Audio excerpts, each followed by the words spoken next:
Israeli occupation forces continue their brutal war against the people of Gaza as the death toll from airstrikes and artillery shelling rises to 166. The Palestinian resistance retaliates for the loss of innocent civilians and hits Tel Aviv and other major Israeli cities with long-range rockets. Iraqi forces make further gains on the ground against ISIS militants in Fallujah and Anbar.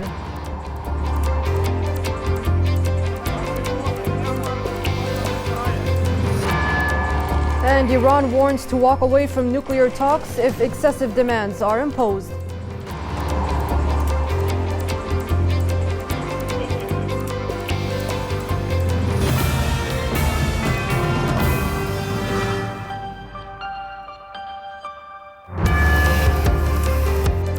This is Al-Ittijah World News. I'm Zainab Alawi. The Israeli offensive against the Gaza Strip has entered its sixth day as attacks against Palestinian civilians continued unabated, with the death toll standing at 166. Israeli warplanes targeted densely populated residential areas in the Gaza Strip indiscriminately, shelling houses, mosques, and hospitals. The latest assault claimed the life of one Palestinian woman as 3 other children were injured. Overnight attacks, meanwhile, saw 17 members of the same family massacred when Israeli air raids targeted their house in the Al-Shujai'a neighborhood, east of the Strip, while other strikes hit a security headquarters and police stations. The number of injured has exceeded 1,100 after more than 1,300 Israeli attacks.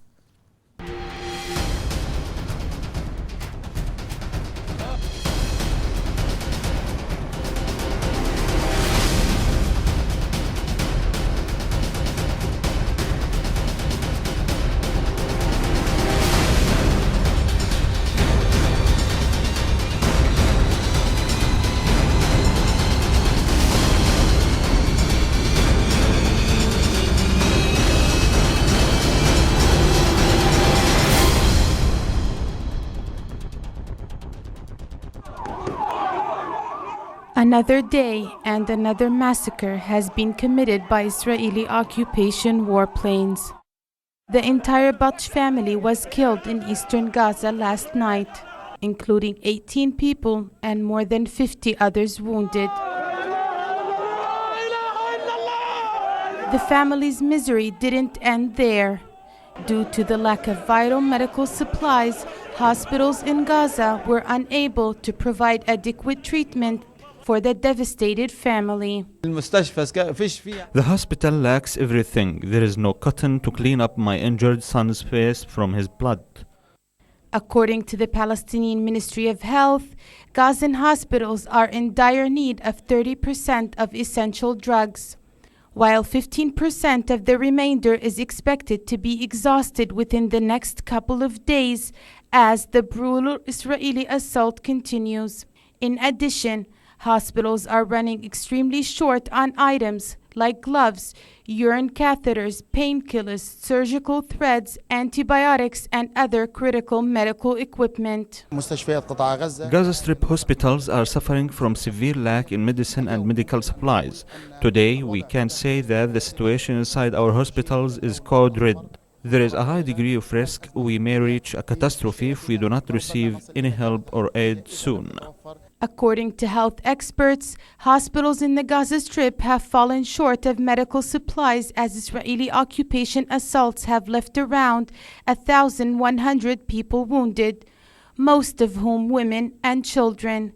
Gaza hospitals feared an expanded Israeli offensive on the besieged enclave would increase the burden on them in providing adequate health services and relief to citizens. In light of the severe lack of medicine, medical supplies, and fuel, there are concerns that the hospital might stop providing services for Palestinians in the next few days if no intervention occurs. Since a lot of martyrs and injured arrived from our family and also from other families from different areas of the Gaza Strip, the lack of medicine and other supplies leads to the injured dying because there is no sufficient treatment. Despite all that has befallen the Palestinians as a result of yet another barbaric Israeli attack, and with no international outcry, and no sirens to warn them or shelters to protect them. Each of the 1.7 million Gaza residents have become human target for the Zionists' occupation forces. No home or street is safe, and there's no knowing when and where the next deadly air raid will strike. The current health crisis in the Gaza Strip is in desperate need of international support in order for health workers to provide the best treatment possible. However, in light of the ongoing harsh crackdown on the part of Israelis, many Palestinians fear that any aid could be too little, too late. Balsam Al-Atrash, Litijah TV, Gaza. Well, Balsam Al-Atrash, our correspondent there in Gaza, is with us now for the latest. Balsam, update us on the latest casualties as a result of this Israeli aggression against the Gaza Strip. Yes, the Israeli aggression against the Gaza Strip continues for its sixth day now, raising the death toll to around or over 168 Palestinians killed and over 1,200 wounded. The latest Palestinians killed were just about 10 minutes ago in the southern area of Gaza Strip, Rafah, where the Israeli occupation warplanes targeted a mosque. The Palestinian prayers were leaving. 2 Palestinians were killed and a 3rd Palestinian was killed also in the Khan Yunis area, raising the death toll to around 171 Palestinians killed so far and 1,200 wounded. Here I am at Al-Shifa hospital, the central or main Gaza hospital, where most of the wounded Palestinians lie. Here on the beds of Al-Shifa hospital, Palestinians here, wounded Palestinians here, either have been directly targeted by the Israeli warplanes during gathering in the streets, or even targeted mainly by the Israeli occupation warplanes. Part of the wounded also have been wounded from injuries they sustained from demolishing homes and bombing their homes, or even the neighbors' houses, and they might have just been passing by the homes when they got injured. Here, the Palestinians, some of them are targeted directly, others are just collateral damage. Here I have with me is the Professor Mads Gilbert. He works here with a international medical team in Al-Shifa hospital to update us on the latest situation in the health situation here in the Gaza Strip. Welcome, Professor Mads. Yes, actually what I wanted to ask you about is the kind of weapons the Israeli occupation forces, as you witnessed while treating the Palestinian wounded patients, what kind of Israeli weapons have been used, and did you see something that was strange or bizarre or never been used before in previous wars or attacks? I'd like to start by saying that one of the most cruel weapons the Israeli government is using against the people of Gaza is the siege and the collective punishment of the 1.7 million people living here. The siege has lasted more than 7 years now, and it has caused widespread malnutrition, anemia in the children, stunting, that means they are short for age, and all the insecurity linked to the fact that you cannot move. This is also a weapon of oppression and of a collective punishment.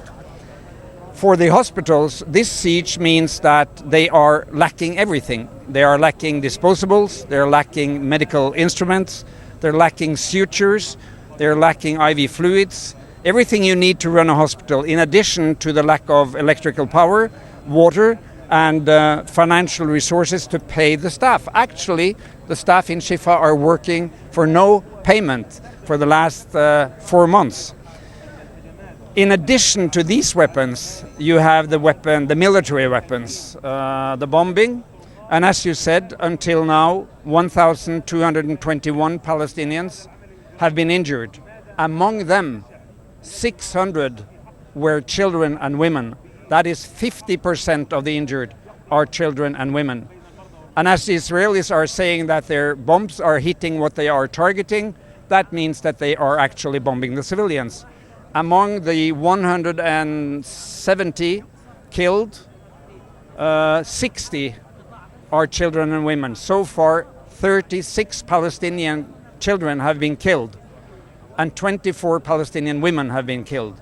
So the Israeli war machine and the Israeli government is deliberately, in my opinion, targeting the civilian Palestinian population in order to make them surrender, in order to make them give up their struggle for an independent Palestinian state.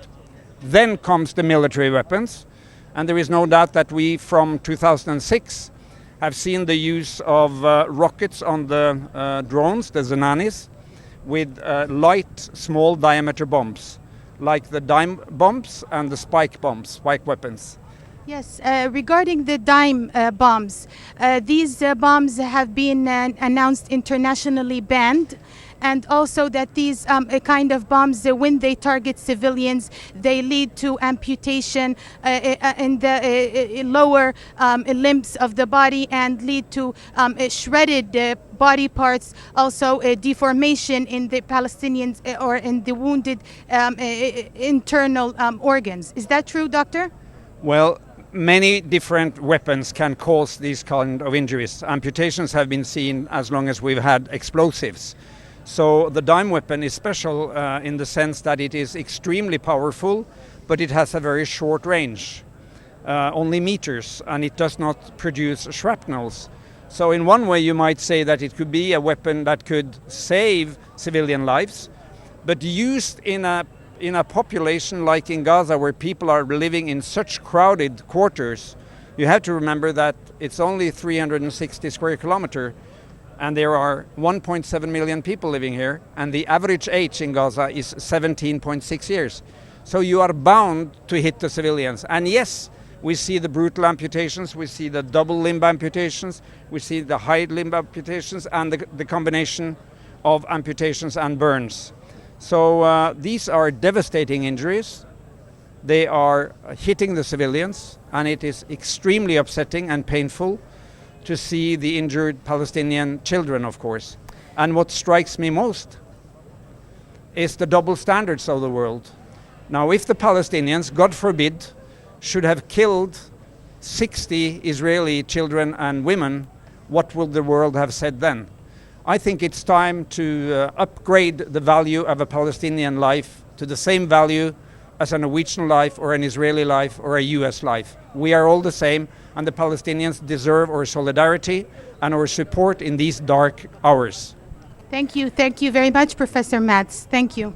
Okay, Balsam, thank you first of all for your guest there, Dr. Matt Gilbert, for that update on the situation in the hospitals there. This question is for you. Is anywhere considered a safe place right now for Gazans, considering that the Israeli aggression is not targeting specific areas? I'm sorry, can you repeat the question? Yes, the sound isn't clear. Yes. Is anywhere considered a safe place? Is anywhere considered a safe refuge for these Gazans that are escaping the violence?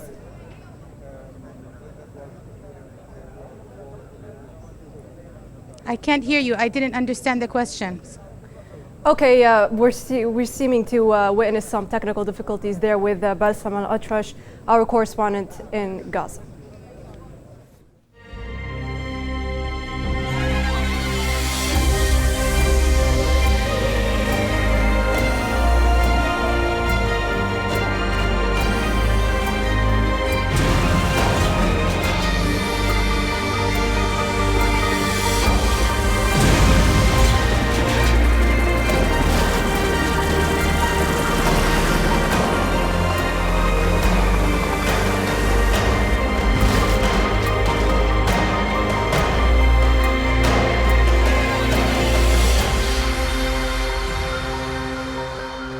Now, the Palestinian resistance's reprisal against Israeli aggression has intensified, wreaking havoc in Israeli settlements.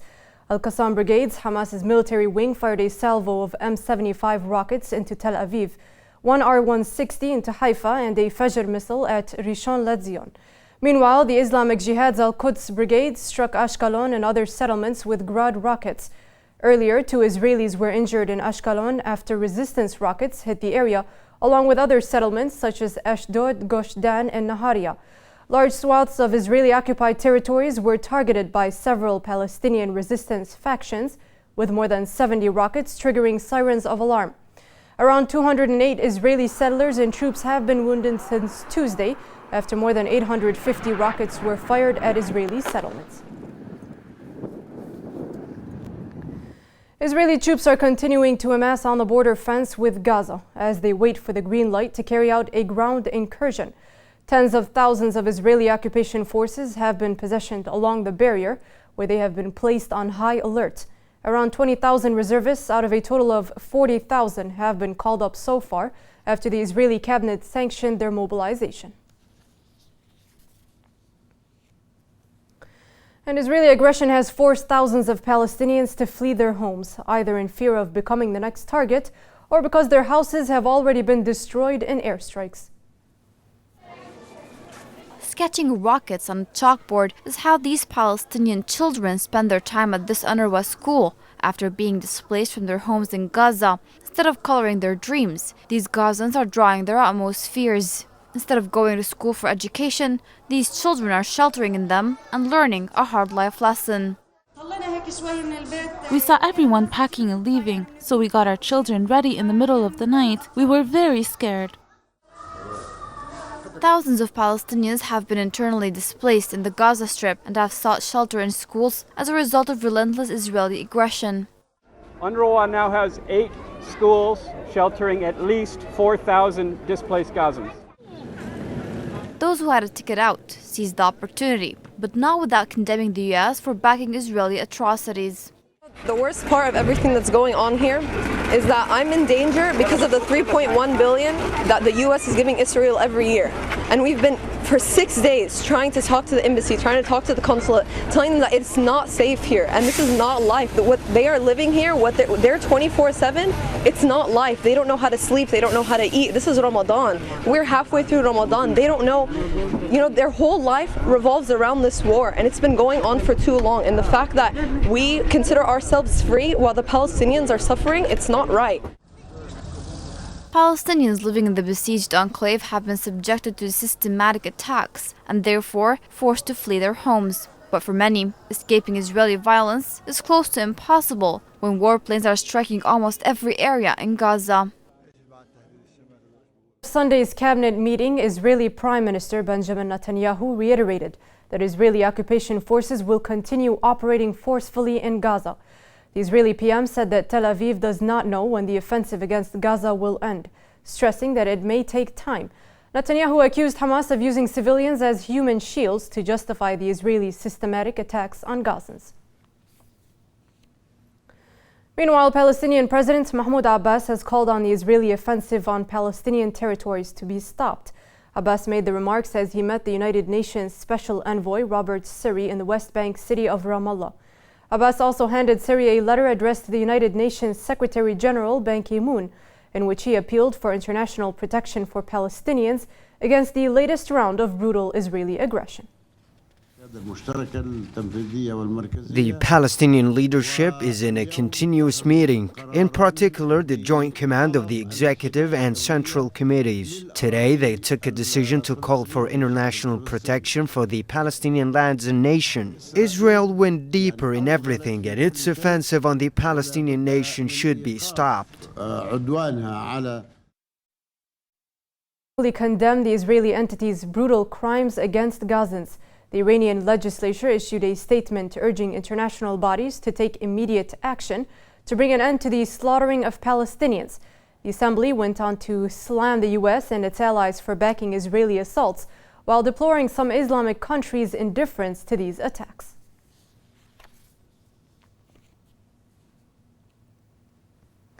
Foreign ministers from the U.S., Britain, Germany and France are set to discuss an international bid to push for a ceasefire between the Israeli entity and Gaza. British Foreign Secretary William Hague has said that he will negotiate with his counterparts on the sidelines of nuclear talks in Vienna to end the recent hostilities between the Israelis and Palestinians.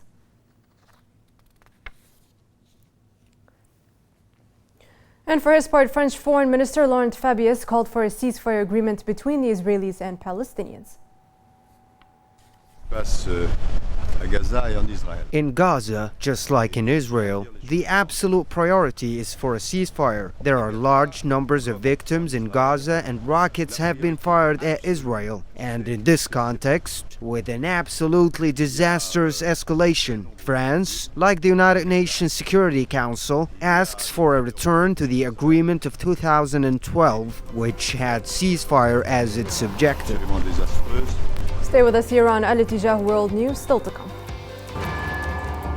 Brazil leaves World Cup with new humiliation.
Welcome back. A reminder of our top stories. Israeli occupation forces continue their brutal war against the people of Gaza as the death toll from airstrikes and artillery shelling rises to 166. The Palestinian resistance retaliates for the loss of innocent civilians and hits Tel Aviv and other major Israeli cities with long-range rockets. Iraqi forces make further gains on the ground against ISIS militants in Fallujah and Anbar.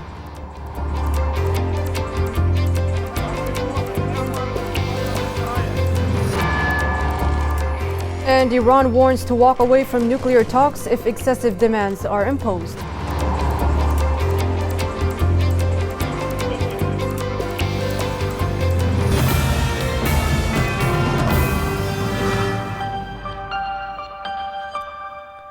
In other news now, the Iraqi parliament once again adjourned a session to vote for a new parliament speaker until Tuesday due to sharp divisions between various political parties.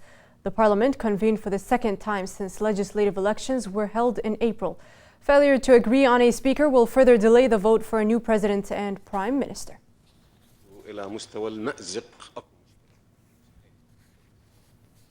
And joining us to discuss this further is political analyst Dr. Mohsen Saleh. Dr. Saleh, good to have you with us today. So how much of a setback is this for the Iraqi government?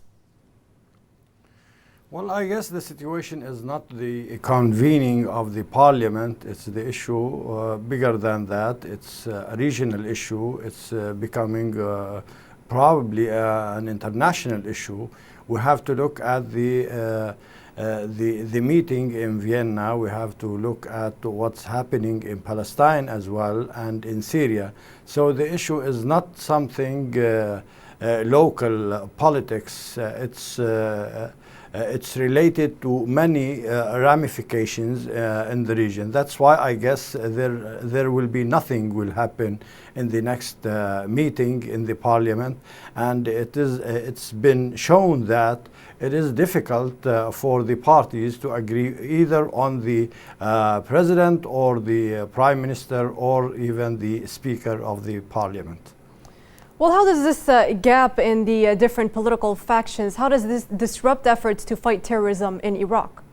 Well, it is actually delaying the gathering of the parties that should vote against should fight against the terrorist Daesh. And I guess since there are some regional powers who back Daesh and its daughters, I guess that will also bring a dangerous and turbulent situation into the Iraqi many regional parties and issues in Anbar, in Mosul, in Salah ad-Din, in Erbil, even in Baghdad. So we are looking a dangerous situation since we have seen many declarations from the Barzani, from even the Prime Minister now, Nouri al-Maliki, when he attacked the Erbil's government, that they are having the safe haven of the terrorist groups. So we are seeing a lot of escalation of the situation. Well, that will bring Iraq into a dangerous crossroads among the parties and the sects and even the nationalities, since Barzani is always talking about referendum, about independence, and that will take the situation into more dangerous situation. And is it fair at the moment to prevent Maliki from taking a third term, because legally he is permitted? Well, yeah, that's true. He has a big majority in the parliament, and he won many voices in the Iraqi arena, especially the last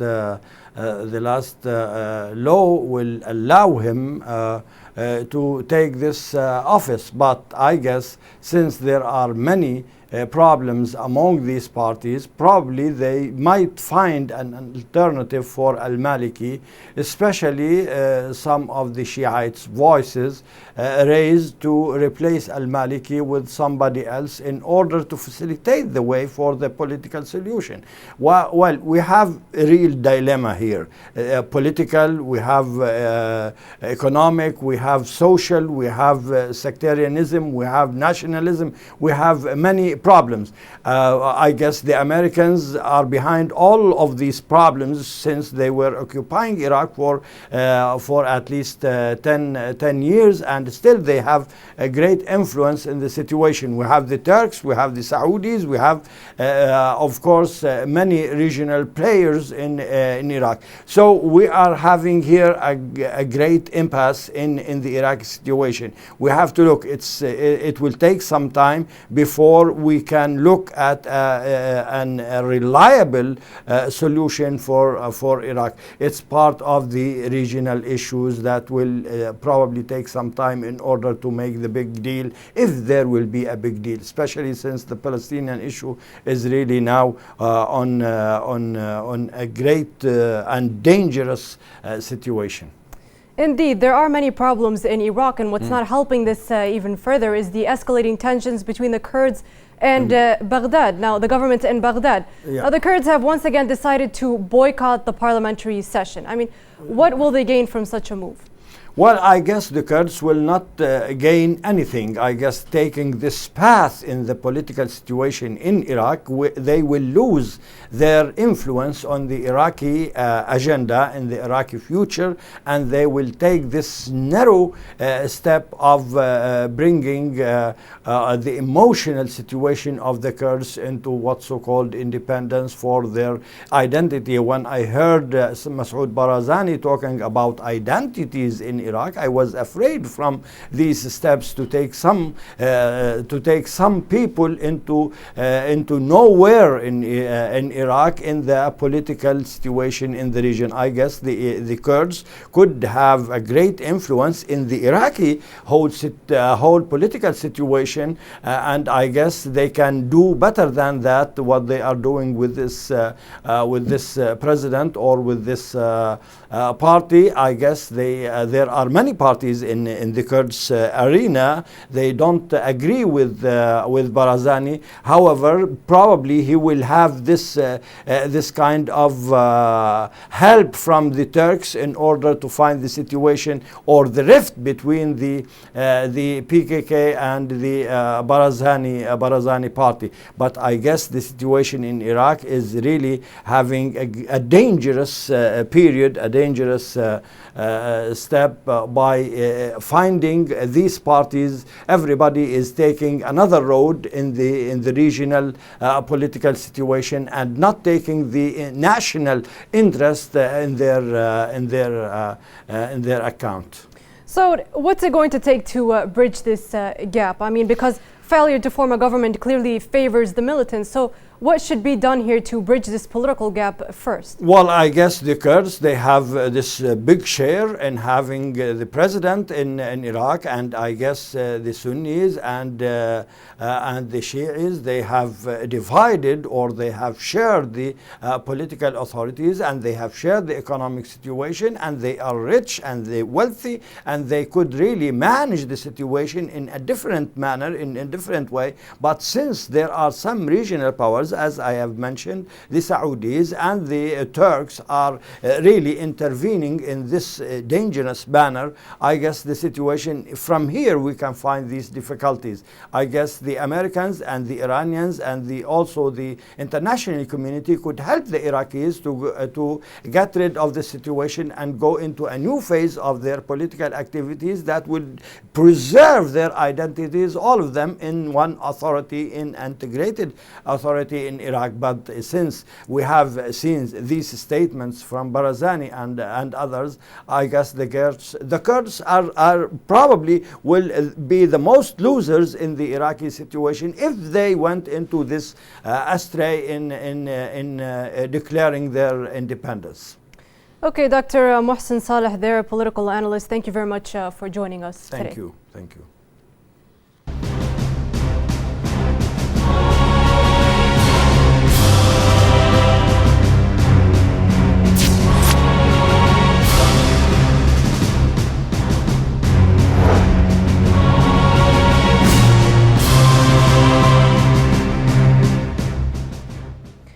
Meanwhile, fighting between Iraqi forces and Islamist militants is raging in and around several cities in northern and western Iraq, namely in the city of Fallujah west of Baghdad, as well as others under the tenuous control of government forces like Ramadi in the province of Anbar. Heavy clashes between the Iraqi army and militants from the so-called Islamic State have erupted once again, this time in the city of Fallujah, one of the Islamist group's bastions, with reports of fresh advances being made by Iraqi forces, leaving a number of insurgents among the dead and injured. Iraq's defense ministry announced that its troops had killed a number of Islamist militants and damaged vehicles during an airstrike on the province of Anbar.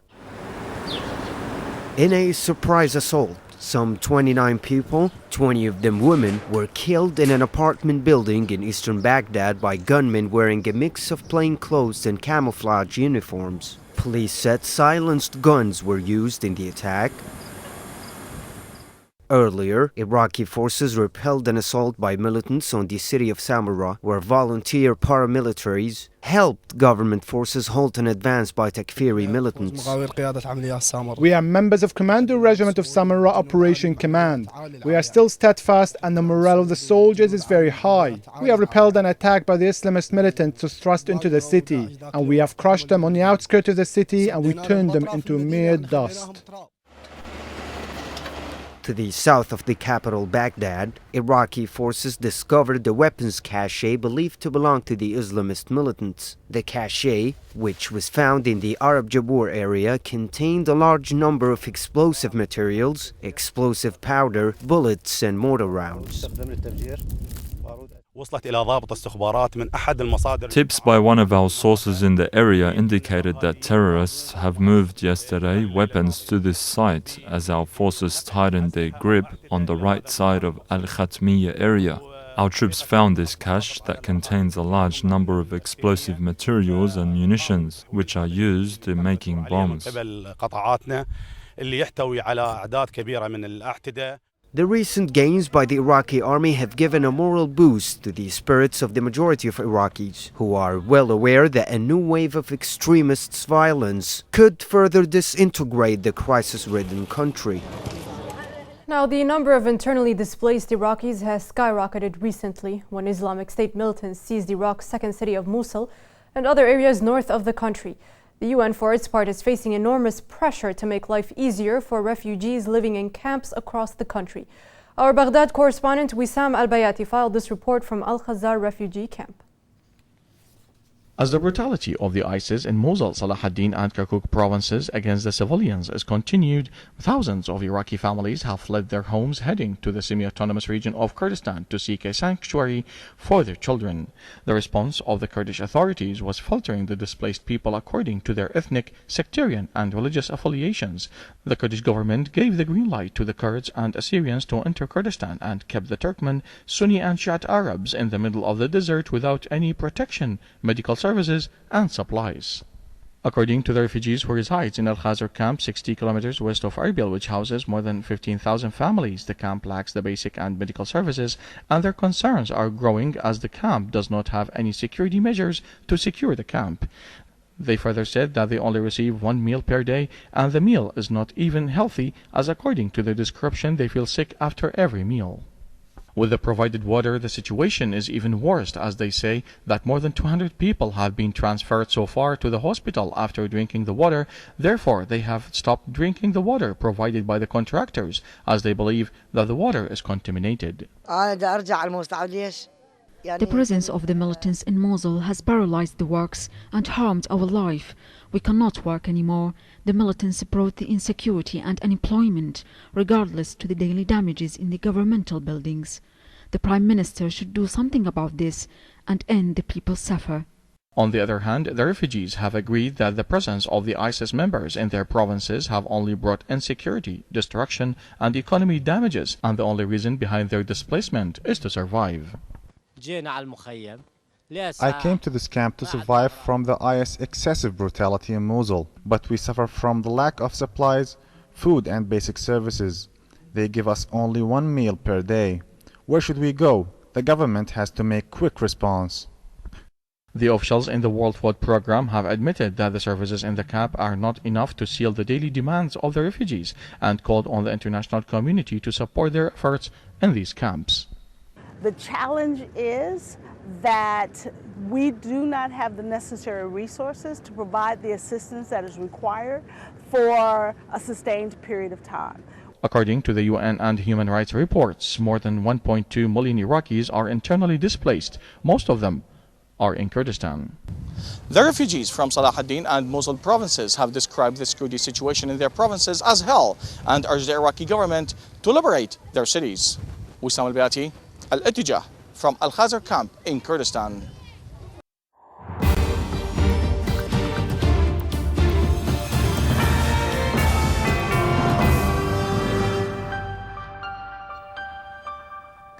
Nuclear talks between Iran and the P5+1 group of nations appear to be heading toward yet another impasse, only 8 days before the July 20 deadline.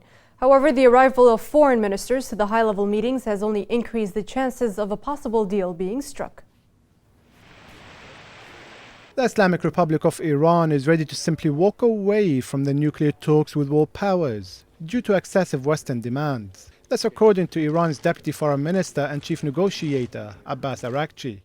If we see that the excessive demands of Western powers persisting and that a deal is impossible, this is not a drama. We will continue with our nuclear program. There have been stark differences over a permanent agreement since an interim deal was struck last November between representatives from Iran and the P5+1 group of nations, which consist of Britain, China, France, Germany, Russia and the US. Western countries led by France and the US demanded that Tehran drastically reduce its nuclear enrichment capabilities. This will not just prevent Iran from having the ability to build a nuclear bomb, but also sever its capacity to even generate electricity. In order to salvage the dwindling chance of a deal, The foreign ministers of the P5+1 countries have arrived in Vienna. Well, good morning, everybody. I'm delighted to be here in Vienna and look forward to meeting with my colleagues in the P3+1 in order to discuss where we are in the negotiations, get caught up. And obviously we have some very significant gaps still. So we need to see if we can make some progress. And I really look forward to a very substantive and important set of meetings and dialogues. The foreign ministers' meeting was brief, and they came out still unsure how to bridge the remaining gaps with Iran. Clearly we're only a week from the end of this 6-month agreement, but the focus is on seeing if we can make progress for a comprehensive deal. So it is too early to talk about an extension or a rollover. We'll see you later. Thank you. It remains unclear whether the presidents of the foreign ministers can actually bring the derailing nuclear negotiations back on track. However, the last time these diplomats met was when the historic interim deal was reached. Rockets have struck Libya's international airport in Tripoli as rival militia groups battled for control of the facility. Witnesses reported multiple explosions and heavy gunfire at the airport complex. Reports on social media websites revealed that a number of rockets had hit the car park in front of the airport's main terminal. In addition, several airlines canceled international flights due to the deteriorating security situation. Now, Yemen's Houthi movement has agreed to withdraw from the northern city of Amran, which was seized in a push towards the capital. The deal was struck with authorities who are dispatching troops to the strategic city. Our Sana'a correspondent Mohammed Al-Attab filed the following report. Yemen's Houthi rebels agreed Saturday to withdraw from the northern city of Amran, which was seized in a push towards the capital, in a deal struck with authorities who are dispatching troops to the strategic city. The problem was not caused by Houthis, as everyone knows. The people took to the streets to call for the replacement of corrupt officials who have backed down from the agreement they signed and went into confrontation with the people of Amran. As a result, they destroyed their houses and killed its people.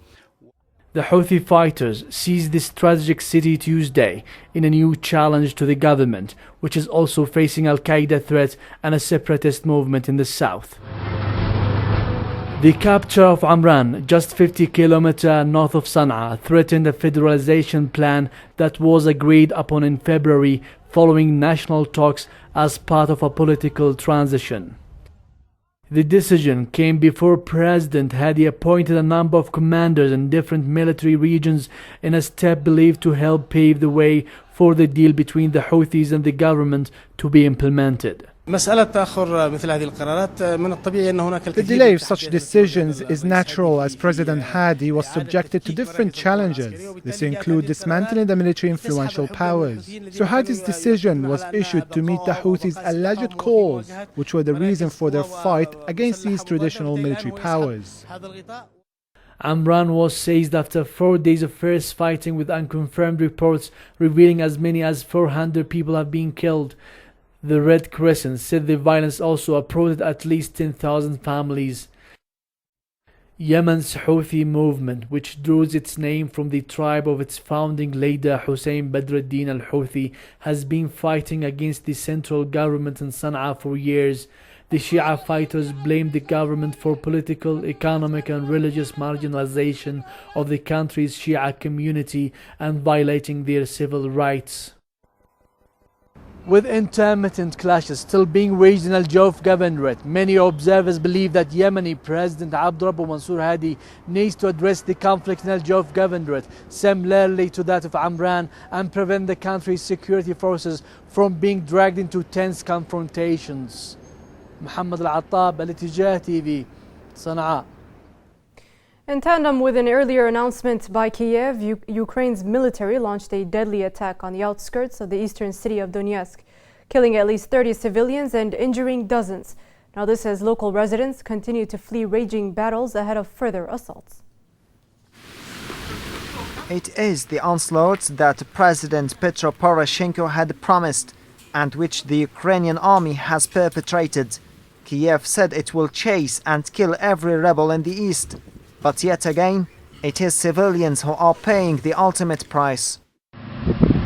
This time it was Marienka's turn, a western town on the outskirts of Donetsk. Ukraine's army bombarded the area for hours. A feed milling, a dairy and several factories were completely demolished. Up to 30 casualties have been reported, but it is believed that many more are still trapped beneath the ruins. The attacks coincided with a fresh cross-border violation. Russia's southern Rostov region was targeted again, with several shells fired from the Ukrainian side. Direct hits on several houses left one person dead and 2 others wounded. The attack sparked anger in Moscow, which said it is considering a tough response. Amid the escalation, the humanitarian struggle of locals is becoming much bleaker. Train stations are filled with Donetsk residents who have chosen to flee for their own survival. It is estimated that 70,000 people have already left the region, while more than 100,000 are still waiting. A further indication that Kiev is not intending to adhere to any ceasefire plans anytime soon. Brazilian fans had to endure another night of misery as they watched their national team bid farewell to the World Cup with a humbling result. The Seleção suffered a 3-0 thrashing at the hands of the Netherlands in a third-place playoff that further highlighted the lack of quality on the Brazilian side, which sparked a fresh wave of criticism against the manager Luis Felipe Scolari. The Brazilian humiliation comes as Germany and Argentina are playing as I speak now with a score of 0-0. Now here's a look back at our top stories. Israeli occupation forces continue their brutal war against the people of Gaza as the death toll from airstrikes and artillery shelling rises to 166. The Palestinian resistance retaliates for the loss of innocent civilians and hits Tel Aviv and other major Israeli cities with long-range rockets.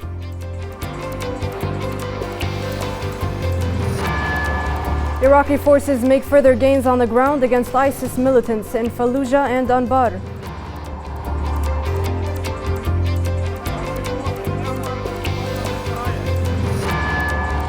And Iran warns to walk away from nuclear talks if excessive demands are imposed.